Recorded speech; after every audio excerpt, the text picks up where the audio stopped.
손해를 봤다고 언제까지나 청구할 수 있는 건 아니다. 예를 들어 갑이 을의 가게 간판을 부숴서 을이 손해를 봤다. 을은 바로 갑이 그랬다는 것도 알았다. 그런데 나중에 소송하지 뭐하고 4년을 그냥 넘겼다. 이때 갑은 이미 늦었습니다라고 항변할 수 있다. 불법행위 손해배상 청구권은 피해자가 손해와 가해자를 안날부터 3년 안에 행사해야 한다. 손해가 생긴 것만으로 부족하고 그 손해를 누가 냈는지도 알아야 한다. 정리하면 불법행위 손해배상은 미루면 위험하고 손해와 가해자를 안날부터 3년 안에 움직여야 한다. 암기 포인트. 불법행위 단기 소멸시 후 손해 가해자를 안날부터 3년. 을의 가게 유리창이 깨졌다. 손해가 생긴 건 확실하다. 그런데 누가 깼는지는 모른다. 이 경우 바로 소멸시효가 시작될까? 아니다. 불법행위 단기 소멸시효는 손해만 안다고 시작되는 게 아니다. 피해자가 내가 손해를 받고 그 손해를 갑이 냈다는 정도까지 알아야 한다. 예를 들어 나중에 CCTV를 보고 갑이 유리창을 깬 사실을 알았다면 그때부터 시효 기산점이 문제된다. 정리하면 손해만 아는 것으로는 부족하고 누구에게 청구할 수 있는지까지 알아야 한다. 암기 포인트. 손해와 가해자를 안날 청구할 상대를 알 수 있는 날. 회사는 사람처럼 직접 보고 듣고 생각할 수 없다. 그럼 회사가 손해와 가해자를 안날은 언제일까? 예를 들어 갑이 을 회사에 손해를 입혔다. 을 회사의 대표이사가 이 손해는 갑 때문이구나 라고 알았다면 원칙적으로 을 회사도 안 것으로 본다. 법인은 스스로 인식할 수 없기 때문에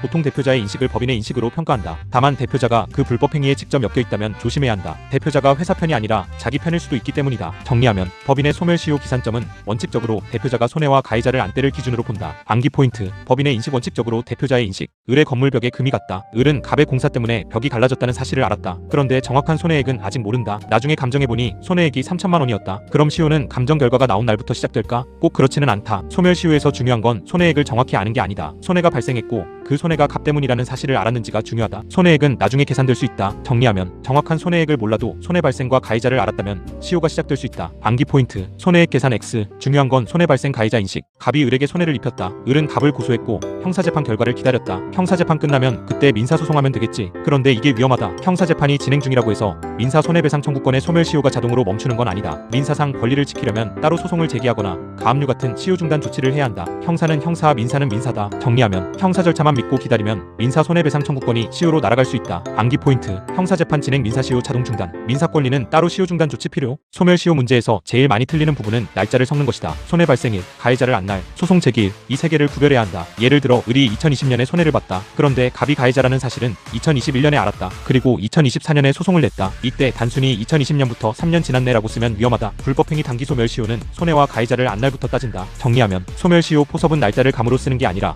발생일 인식일 청구일을 나눠야 한다. 암기 포인트. 소멸시효 포섭 발생일 인식일 청구일 경과 여부. 갑이 을을 상대로 돈을 달라는 소송에서 이겼다. 판결도 확정됐다. 그럼 이제 평생 안전할까? 아니다. 확정 판결로 인정된 채권도 소멸시효가 있다. 다만 원래 시효기간이 짧은 채권이라도 판결로 확정되면 시효기간은 원칙적으로 10년이 된다. 그래서 판결을 받았다고 끝이 아니다. 10년 동안 아무 조치도 안 하면 판결 채권도 시효로 사라질 수 있다. 정리하면 판결을 받으면 시효기간은 10년으로 늘어나지만 영원히 살아있는 것은 아니다. 암기 포인트. 확정 판결 받은 채권 원칙적으로 10년 시효. 갑이 을을 상대로 승소 판결을 받았다. 그런데 을이 돈을 안 갚는다. 시간이 흘러 판결 확정 후 10년이 거의 다 되어간다. 갑은 시효를 끊기 위해 다시 소송을 내고 싶다. 이때 이미 판결 받았는데 또 소송을 해도 되나?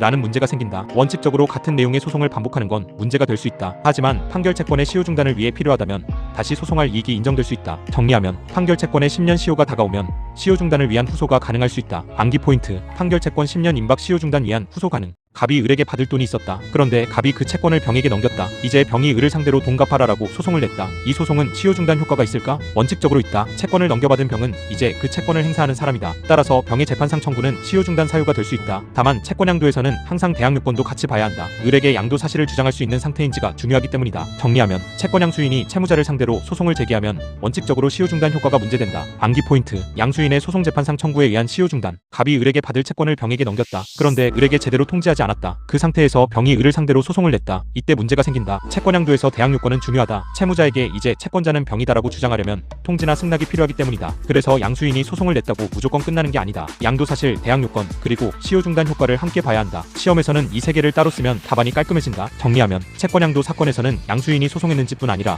대항 요건을 갖췄는지도 함께 봐야 한다. 암기 포인트. 채권 양도 문제 양도 대항 요건 시효 중단 같이 검토. 갑이 을에게 돈을 받을 채권이 있다. 그런데 을이 자기 재산을 병에게 빼돌렸다. 갑은 병을 상대로 사회행위 취소 소송을 하고 싶다. 그런데 갑의 을에 대한 채권이 이미 소멸시효로 사라졌다면 어떨까? 채권자 취소권은 채권을 보전하기 위한 권리다. 그래서 피보전 채권이 살아있어야 한다. 채권이 이미 시효로 소멸했다면 그 채권을 보전하기 위한 취소권 행사도 어려워진다. 정리하면 채권자 취소권은 독립된 공격권이 아니라 살아있는 채권을 지키기 위한 권리다. 암기 포인트. 채권자 취소권 피보전 채권 존재가 출발점. 사회행위 취소 문제가 나오면 바로 사회행위다.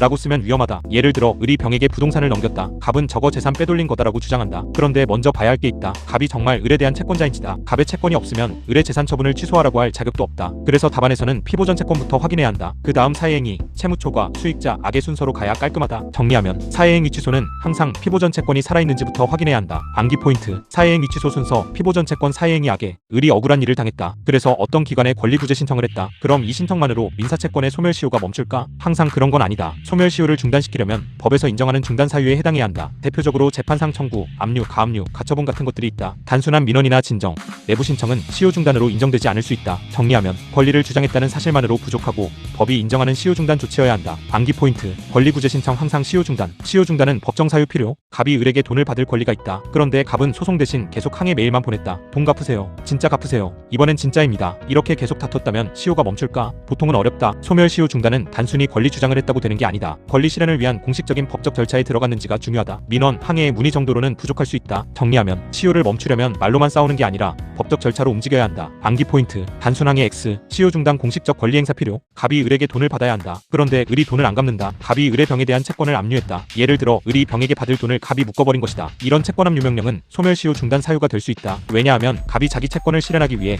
강제 집행 절차에 들어간 것이기 때문이다. 단순히 기다린 게 아니라 실제로 권리를 행사한 것이다. 정리하면 채권 압류는 채권자가 권리 실현에 나선 것이므로 시효 중단 효과가 인정될 수 있다. 암기 포인트. 채권 압류 명령 시효 중단 사유 가능. 갑이 을의 채권을 압류했다. 그런데 나중에 그 압류가 취소됐다. 그럼 처음에 압류로 멈췄던 시효 중단 효과는 어떻게 될까? 여기서 핵심은 압류가 유효하게 유지되었는지다. 압류가 취소되면 그 압류로 인한 시효 중단 효과도 문제될 수 있다. 특히 취소의 효과가 소급하는지 단순히 장래효인지가 중요하다. 시험에서는 압류가 있었다 해서 끝내면 안 된다. 그 압류가 나중에도 효력을 유지했는지까지 봐야 한다. 정리하면 압류 취소 문제는 시효 중단 효과가 계속 남는지를 따지는 문제다. 암기 포인트. 압류 취소 시효 중단 효과 유지 여부 검토. 갑이 을에게 돈을 받을 권리가 있다. 그런데 을이 재산을 빼돌릴 것 같다. 갑은 본안 소송 전에 을의 재산을 가압류했다. 가압류는 아직 최종 승소 판결은 아니다. 하지만 채권자가 권리를 보전하기 위해 법적 조치를 한 것이다. 그래서 가압류는 소멸시효를 중단시키는 사유가 될 수 있다. 단순히 마음속으로 언젠가 소송해야지 한 것과는 다르다. 정리하면 가압류는 장래 집행을 준비하는 법적 조치이므로 시효 중단 효과가 인정될 수 있다. 암기 포인트. 가압류 보전 처분 시효 중단. 갑이 을에게 1억 원을 받을 권리가 있다. 그런데 갑은 소송에서 그중 3천만 원만 청구했다. 그럼 나머지 7천만 원의 시효도 같이 멈출까? 여기서 바로 일부 청구 문제가 나온다. 재판상 청구로 시효가 중단되는 범위는 원칙적으로 청구한 부분이다. 그래서 일부만 청구한 경우 잠부 채권까지 당연히 안전하다고 보면 위험하다. 특히 명시적 일부 청구인지가 중요하다. 정리하면 일부 청구를 하면 청구한 부분과 남은 부분의 시효를 나눠서 봐야 한다. 암기 포인트. 일부 청구 부분 오잠부는 별도 검토. 갑이 을에게 돈을 받을 채권자다. 을은 병에게 받을 돈이 있다. 갑은 을의 병에 대한 채권을 압류하고 병을 상대로 추심 소송을 냈다. 이때 갑은 자기 돈을 직접 달라고 하는 것처럼 보이지만 구조는 조금 다르다. 갑이 을의 채권을 대신 행사하는 방식이다. 그래서 누구의 어떤 채권에 시효 중단 효과가 생기는지를 정확히 봐야 한다. 추심 소송에서는 압류 채권자의 채권과 피압류 채권을 구별하는 게 핵심이다. 정리하면 추심 소송은 권리 관계가 여러 개라서 어떤 채권의 시효가 문제되는지 먼저 나눠야 한다. 암기 포인트. 추심 소송 압류 채권 피압류 채권 구별. 갑이 을에게 5천만 원을 청구하는 소송을 냈다. 그럼 시효가 중단되는 건 무엇일까? 원칙적으로 갑이 소송에서 청구한 바로 그 권리다. 예를 들어 전체 채권이 1억인데 5천만 원만 청구했다면 나머지 5천만 원도 당연히 중단되는 건 아니다. 결국 청구 취지와 청구 원인을 봐야 한다. 무엇을 청구했는지에 따라 시효 중단 범위가 정해진다. 정리하면 재판상 청구의 시효 중단 범위는 소송에서 무엇을 청구했는지로 결정된다. 암기 포인트. 시효 중단 범위 청구 취지 청구 원인. 갑이 을에게 돈을 받을 권리가 있다. 그런데 을이 재산을 처분할 것 같다. 갑은 일단 을의 부동산을 가압류했다. 이 경우 갑은 단순히 기다린 게 아니다. 법원 절차를 통해 권리를 보전한 것이다. 가압류는 본안 판결 전 단계지만 채권자가 자기 권리를 행사했다는 점이 분명하다. 그래서 소멸시효 중단 사유가 될 수 있다. 정리하면 가압류는 채권자가 권리 보전을 위해 합법적 조치이므로 시효 중단과 연결된다. 암기 포인트. 가압류 권리 보전 시효 중단. 을의 재산에 여러 채권자가 관심을 가진다. 갑도 채권자고 병도 채권자다. 병이 을의 재산을 가압류했다. 그럼 갑의 채권 시효도 같이 멈출까? 원칙적으로 시효 중단 효과는 권리를 행사한 사람에게 생긴다. 남이 가압류했다고 해서 내 채권의 시효까지 당연히 멈추는 것은 아니다. 소멸시효는 내가 내 권리를 행사했는지가 중요하다. 정리하면 다른 사람이 권리 행사를 했다고 해서 내 채권의 시효가 자동으로 중단되지는 않는다. 암기 포인트. 시효 중단 효과 원칙적으로 권리 행사자 기준. 갑이 을에게 돈을 받을 채권자다. 을이 자기 재산을 병에게 넘겼다. 갑은 병을 상대로 사회행위 취소 소송을 냈다. 그럼 이 소송으로 갑의 피보전 채권 시효도 중단될까? 사회행위 취소 소송은 단순한 감정 싸움이 아니다. 갑이 자기 채권을 보전하기 위해 법원의 권리 구제를 구하는 절차다. 따라서 피보전 채권과의 관계에서 시효 중단 효과가 문제될 수 있다. 정리하면 사회행위 취소 소송은 피보전 채권을 지키기 위한 소송이라 시효 중단과 연결된다. 암기 포인트. 사회행위 취소 소송 피보전 채권 보전 수단. 사회행위 취소 소송에서 갑이 병을 상대로 재산을 돌려달라고 한다. 원래는 재산 자체를 돌려받는 원상회복이 기본이다. 그런데 재산을 그대로 돌려받기 어렵다면 돈으로 배상하는 가액배상이 문제된다. 여기서 중요한 건 원상회복 청구와 가액배상 청구가 완전히 동떨어진 게 아니라는 점이다. 둘 다 사회행위 취소의 효과를 실현하기 위한 방법이다. 그래서 시효 중단 범위를 판단할 때도 두 청구의 관계를 봐야 한다. 정리하면 원상회복과 가액배상은 사회행위 취소 효과를 실현하는 방식의 차이다. 암기 포인트. 사회행위 취소 효과 원상회복 원칙 곤란하면 가액배상. 갑이 을에게 1억 원을 받을 권리가 있다. 그런데 소송에서는 이렇게 청구한다. 전체 1억 중 일부인 3천만 원만 먼저 청구합니다. 이게 명시적 일부 청구다. 즉 채권 전체가 더 있다는 것을 밝히면서 그중 일부만 청구하는 것이다. 이 경우 청구한 3천만 원에 대해서는 재판상 청구가 된다. 하지만 나머지 7천만 원의 시효까지 당연히 중단되는지는 별도 문제다. 정리하면 명시적 일부 청구는 전체 채권 중 일부만 청구한다는 점을 분명히 밝힌 경우다. 암기 포인트. 명시적 일부 청구 전체 존재 표시 일부만 청구. 갑이 처음에는 3천만 원만 청구했다. 그런데 소송 중에 생각해보니 나머지도 받아야겠다. 그래서 청구 취지를 1억 원으로 확장했다. 이때 중요한 건 확장한 부분의 시효다. 처음부터 1억 원 전부에 대해 시효가 중단된 것으로 볼 수 있는지가 문제된다. 특히 명시적 일부 청구였다면 잠부 채권의 시효 중단 여부를 따로 검토해야 한다. 청구 취지 확장이 늦으면 잠부가 이미 시효 완성됐을 수 있다. 정리하면 일부 청구 후 확장할 때는 확장된 부분의 시효가 살아있는지 따져야 한다. 암기 포인트. 청구 취지 확장 잠부 채권 시효 확인. 갑이 1억 중 3천만 원만 명시적으로 청구했다. 그럼 나머지 7천만 원은 안전할까? 꼭 그렇지 않다. 명시적 일부 청구는 나는 지금 일부만 청구한다는 의미다. 따라서 재판상 청구의 직접 대상은 그 일부다. 나머지 잠부 채권까지 무조건 시효가 중단된다고 보면 위험하다. 시험에서는 일부 청구인지 명시적 일부 청구인지 잠부에 대한 별도 권리 행사가 있었는지를 나눠야 한다. 정리하면 명시적 일부 청구에서는 잠부 채권의 시효 중단 여부가 핵심 쟁점이 된다. 암기 포인트. 명시적 일부 청구 잠부 시효 별도 검토. 갑이 1억 중 3천만 원만 청구하는 소송을 진행 중이다. 그 사이 나머지 7천만 원의 시효 기간이 지나버렸다. 갑은 아직 소송 중이었으니까 괜찮겠지라고 생각한다. 하지만 조심해야 한다. 소송 중이라는 사실만으로 모든 관련 채권의 시효가 멈추는 건 아니다. 재판상 청구의 효과는 원칙적으로 청구한 부분을 기준으로 한다. 정리하면 일부 청구 소송이 진행 중이어도 잠부 채권이 자동으로 보호되는 것은 아니다. 암기 포인트. 소송 중 전부 안전. 잠부는 따로 시효 관리. 갑이 을에게 1억을 받을 권리가 있다. 그런데 소송에서는 3천만 원만 청구했다. 문제는 갑이 전체 중 일부만 청구한다고 밝혔는지다. 밝혔다면 명시적 일부 청구다. 반대로 그런 표시 없이 그냥 3천만 원 청구처럼 보이면 묵시적 일부 청구 문제가 생긴다. 이 구별은 중요하다. 잠부 채권의 시효 중단 여부, 기판력 범위, 청구 취지 확장 문제와 연결되기 때문이다. 정리하면 일부 청구 문제에서는 먼저 명시적 일부 청구인지 묵시적 일부 청구인지 구별해야 한다. 암기 포인트. 일부 청구 구별 명시했나? 안 했나? 갑이 처음에는 3천만 원만 청구했다. 그러다가 소송 막바지에 나머지 7천만 원도 추가했다. 그런데 그 사이 나머지 7천만 원의 시효 기간이 지나버렸다. 이때 갑은 어차피 같은 소송 안에서 확장했으니까 괜찮다고 생각할 수 있다. 하지만 확장한 부분은 처음부터 청구된 것이 아닐 수 있다. 그래서 확장 시점을 기준으로 시효 완성 여부를 따져야 한다. 정리하면 청구 취지 확장이 늦으면 확장한 부분은 이미 시효로 소멸했을 수 있다. 암기 포인트. 청구 취지 확장 시점 잠부 시효 판단 기준. 갑이 을에게 돈을 빌려줬다. 병은 을의 빚을 보증했다. 여기서 주채무는 을의 채무고 보증채무는 병의 채무다. 둘은 연결되어 있지만 완전히 같은 채무는 아니다. 그래서 시효기간도 따로 문제될 수 있다. 주채무가 살아있다고 해서 보증채무의 시효도 무조건 살아있는 것은 아니다. 반대로 보증채무가 시효로 소멸해도 주채무가 바로 사라지는 것도 아니다. 정리하면 주채무와 보증채무는 부종성이 있지만 시효는 각각 따로 검토해야 한다. 암기 포인트. 주채무 보증채무 연결되지만 시효는 별도 검토. 갑이 을에게 돈을 빌려줬고 병이 보증했다. 갑은 을을 상대로 소송을 냈다. 그럼 병에 대한 보증채무 시효도 같이 멈출까? 보증채무는 주채무에 딸린 채무다. 그래서 주채무자에 대한 시효 중단이 보증인에게 어떤 효과를 미치는지가 문제된다. 이 부분은 보증채무의 부종성과 시효 중단의 인적 범위를 함께 봐야 한다. 시험에서는 주채무자에 대한 청구와 보증인에 대한 효과를 분리해서 써야 한다. 정리하면 주채무자에 대한 시효 중단이 보증인에게 미치는지는 부종성과 인적 범위 문제다. 암기 포인트. 주채무자 청구 보증인 효과 별도 검토. 을이 갑에게 돈을 빌렸고 병이 보증했다. 시간이 흘렀다. 갑은 을에게는 계속 청구했지만 병에게는 아무 조치도 하지 않았다. 이 경우 주채무는 살아있는데 보증채무만 시효로 소멸할 수 있을까? 가능하다. 보증채무는 주채무에 딸린 채무지만 보증인도 자기만의 시효 이익을 가진다. 따라서 보증인에 대한 권리 행사를 놓치면 보증채무가 시효로 사라질 수 있다. 정리하면 주채무가 살아있어도 보증채무는 별도로 시효 완성될 수 있다. 암기 포인트. 보증인도 자기 시효 이익이 있다. 병이 을의 채무를 연대보증했다. 연대보증이면 책임이 무겁다. 하지만 책임이 무겁다고 해서 소멸 시효가 없는 건 아니다. 갑은 주채무자 을에게도 권리 행사를 해야 하고 연대보증인 병에 대해서도 시효 문제를 신경 써야 한다. 연대보증채무도 하나의 채무이기 때문이다. 시험에서는 연대보증이라는 말이 나오면 주채무와의 관계와 보증채무 자체의 시효를 같이 봐야 한다. 정리하면 연대보증도 보증채무이므로 별도의 시효 문제가 발생할 수 있다. 암기 포인트. 연대보증 책임은 강하지만 시효는 있음. 을이 갑에게 건물을 빌렸다. 임대차가 끝나면 갑은 보증금을 돌려줘야 한다. 그런데 병이 갑의 보증금 반환 채무를 보증했다. 임대차가 끝난 뒤 시간이 지나면 임차인의 보증금 반환 채권에도 시효 문제가 생긴다. 그리고 병의 보증채무도 별도로 시효 문제가 생길 수 있다. 보증금 반환 채권이라고 해서 무조건 안전한 건 아니다. 채권이면 시효를 관리해야 한다. 정리하면 임대차 보증금 반환 채권도 채권이므로 소멸시효와 보증채무 시효가 모두 문제될 수 있다. 암기 포인트. 보증금 반환 채권도 시효 관리 필요. 을이 갑에게 돈을 빌렸다. 병은 보증인이다. 시간이 지나 을이 갑에게 맞아요.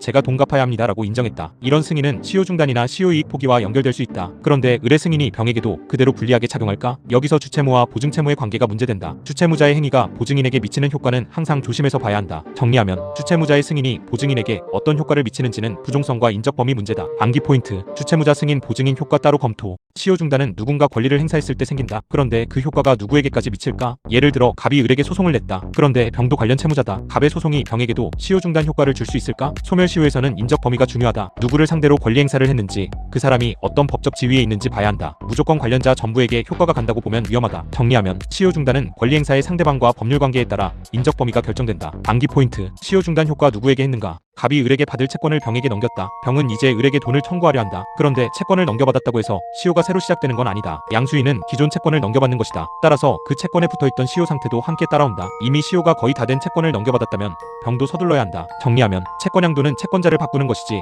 소멸시효를 새로 만드는 것이 아니다. 암기 포인트. 채권 양도 시효 상태도 함께 이전. 을의 채무가 이미 시효로 소멸할 수 있는 상태가 됐다. 그런데 을이 갑에게 그래도 갚겠습니다 라고 했다. 이건 시효 이익 포기가 문제된다. 그런데 을이 포기했다고 해서 다른 사람에게도 당연히 불리한 효과가 갈까? 원칙적으로 시효 이익 포기는 상대적으로 본다. 즉 포기한 사람에게 효과가 생기는 것이지 제3자에게 무조건 확정되는 것은 아니다. 정리하면 시효 이익 포기는 원칙적으로 포기한 사람을 중심으로 효과가 발생한다. 암기 포인트. 시효 이익 포기 원칙적으로 상대요. 을의 채무는 이미 시효가 완성됐다. 그런데 을이 갑에게 다음 달에 갚겠습니다 라고 말했다. 이 경우 을은 나중에 다시 시효 완성됐으니 안 갚겠습니다 라고 할 수 있을까? 시효 완성 후 채무를 승인하거나 변제 약속을 하면 시효 이익을 포기한 것으로 볼 수 있다. 시효 이익은 채무자를 보호하기 위한 이익이다. 그런데 채무자가 스스로 그 이익을 버리면 다시 항변하기 어려워진다. 정리하면 시효 완성 후 변제 약속은 시효 이익 포기로 평가될 수 있다. 암기 포인트. 시효 완성 후 갚겠다는 말 시효 이익 포기 가능. 을이 시효 이익을 포기했다. 그러면 보증인 병이나 제3취득자 정에게도 그 효과가 갈까? 여기서 중요한 건 시효 이익 포기의 상대요다. 시효 이익 포기는 원칙적으로 포기한 사람에게 효과가 생긴다. 을이 포기했다고 해서 병이나 정이 자동으로 불리해지는 것은 아니다. 왜냐하면 병이나 정도 자기 나름의 이해관계를 가질 수 있기 때문이다. 정리하면 시효 이익 포기는 포기한 사람을 기준으로 보고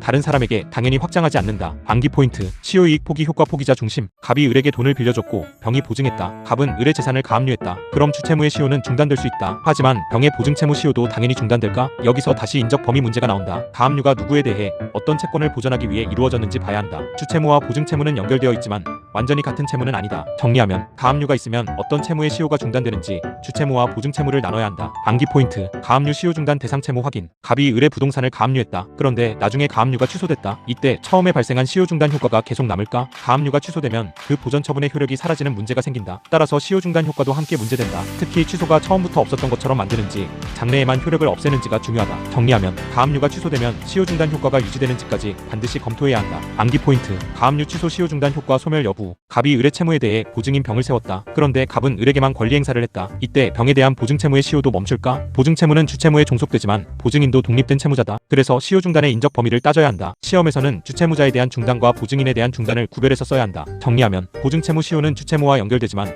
인적 범위는 따로 검토해야 한다. 암기 포인트. 보증채무 시효 부종성 인적 범위. 병의 보증채무가 시효로 소멸했다. 그런데 나중에 주채무자 을이 갑에게 제가 갚겠습니다 라고 했다. 이때 을의 시효 이익 포기가 병에게 영향을 줄까? 원칙적으로 시효 이익 포기는 상대요다. 을이 자기 이익을 포기했다고 해서 이미 시효로 보호받게 된 병에게 불리한 효과가 당연히 생기지는 않는다. 보증인은 보증인 자신의 시효 이익을 가진다. 정리하면 주채무자가 시효 이익을 포기해도 보증인의 시효 이익이 자동으로 사라지지는 않는다. 암기 포인트. 주채무자 포기 보증인 포기. 병이 을의 채무를 연대 보증했다. 시간이 지나 병의 보증채무에도 시효 완성 문제가 생겼다. 그런데 병이 갑에게 제가 갚겠습니다 라고 했다. 이 경우 병은 자기 시효 이익을 포기한 것으로 볼 수 있다. 하지만 병이 포기했다고 해서 주채무자 을에게까지 당연히 불리한 효과가 가는 것은 아니다. 시효 이익 포기는 원칙적으로 포기한 사람 중심으로 본다. 정리하면 연대 보증인이 시효 이익을 포기하면 그 효과는 원칙적으로 연대 보증인에게 생긴다. 암기 포인트. 연대 보증인 포기 연대 보증인에게 효과. 병의 보증채무가 시효로 소멸했다. 그런데 주채무자 을이 갑에게 말한다. 보증인 채무도 사라졌으니 제 채무도 문제 있는 거 아닌가요? 하지만 보증채무는 주채무에 딸린 채무다. 주채무가 사라지면 보증채무도 영향을 받지만 보증채무가 사라졌다고 주채무가 당연히 사라지는 것은 아니다. 방향을 헷갈리면 안 된다. 정리하면 주채무가 보증채무를 끌고 가는 것이지